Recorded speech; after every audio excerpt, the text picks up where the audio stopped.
வெள்ளாடு அதே டைமிங்கில் அதே வந்து பார்த்தீங்கன்னா இயற்கை முறையில் இயற்கை உணவுகளால் பரிந்துரைக்கப்பட்ட வளரக்கூடிய வெள்ளாடுகள் மட்டுமே நம்முடன் உள்ளது அப்படின்னு ஒரு கோடை ஃபாலோ பண்ணி நீங்கள் வளர்க்குறீங்க அப்படின்னா எல்லாருமே உங்ககிட்ட தான் வந்துட்டு அந்த ஆடுகளை வந்து வாங்குவாங்க. ஸோ இது மார்க்கெட்டிங் ஸ்ட்ராட்டஜி. இந்த மாதிரி நிறைய ஸ்ட்ராட்டஜிஸ் இருக்குது. இதை பற்றி நான் ஆல்ரெடி வீடியோவும் போட்டிருக்கேன். இல்லை வேணும் அப்படின்னாலும் கீழே கமெண்ட்டில் கேளுங்க. மார்க்கெட்டிங் ஸ்ட்ராட்டஜியை பற்றி நான் சொல்கிறேன்.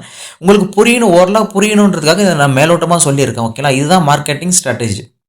இந்த மார்க்கெட்டிங் ஸ்ட்ராட்டஜி நீங்கள் பயன்படுத்தினா மட்டும்தான் மற்றவங்க கிட்ட இருக்கக்கூடிய கிளைண்ட்ஸ் வந்துட்டு உங்களுக்கு வருவாங்க. ஓகேங்களா, ஸோ அடுத்தது தேர்டு பாயிண்ட் என்ன அப்படின்னா ஆடோடைய இனங்கள். ஓகேங்களா, நீங்கள் என்ன தான் மாடோடைய எல்லாத்தையும் பயன்படுத்தினாலும் கூட நீங்கள் கரெக்டாக சூஸ் பண்ணுற ப்ரீடுகளில் தான் இருக்குது உங்களுடைய சேல்ஸ் அப்படிங்கிறது. கரெக்டுங்களா? ஸோ அந்த வகையில் நீங்கள் என்ன பர்பஸ்க்காக ஆடு வளர்க்குறீங்களோ அந்த பர்பஸ்க்காக இருக்கக்கூடிய ஆடு இனங்களை வந்து நீங்கள் தேர்வு பண்ணி வளர்க்கணும். ஒரே ஒரு எக்ஸாம்பிள் சொல்கிறேன். இப்போ நீங்கள் இறைச்சிக்காக தான் நீங்கள் ஃபோக்கஸ் பண்ணுறீங்க அப்படின்னா போயர், ஒஸ்மானாபாதி, ஸ்திரேகி இதெல்லாம் வந்துட்டு இறைச்சி அதிகமாக ஏறும். ஓகேங்களா, ஆனால் இதுலேயும் ஒரு ப்ராப்ளம் இருக்குது. இறைச்சி அதிகமாக ஏறினாலும் உங்கள் சைடில் சேல் ஆகுதா அதை நீங்கள் பார்க்கணும்.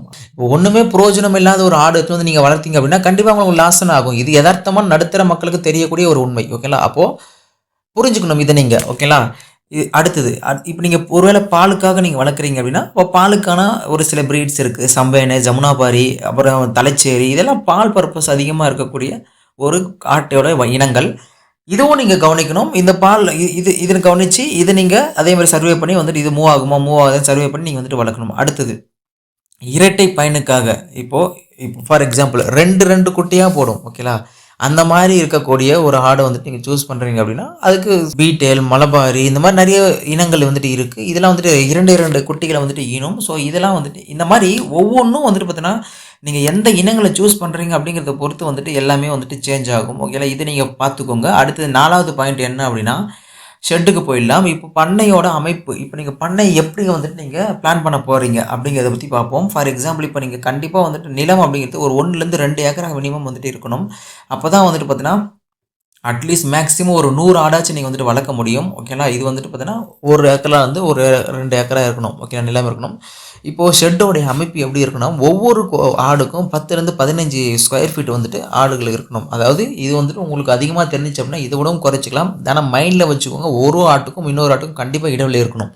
ஓகேங்களா, அது அதிகமாக இருந்துச்சா ரொம்பவே பெட்டர். இது ஒன்று. அடுத்தது வேலி அமைப்பு. இப்போ சுற்றி வந்துட்டு வேலி அமைக்கணும். பாதுகாப்பான அமைப்புக்கு நீங்கள் வந்துட்டு வேலி அமைக்கணும். ஏன்னா ஒரு ஆடு நீங்கள் திறந்து விடுறீங்க அப்படின்னா அது நாய் தாக்குதல் இல்லாமல் நீங்கள் பாதுகாக்கிறீங்க அப்படின்னா கண்டிப்பாக வேலி அப்படிங்கிறது அவசியம் தேவை. அடுத்தது 5வது பாயிண்ட் என்னன்னா உணவு திட்டம், அதாவது தீவன மேலாண்மைன்னு சொல்லுவோம்.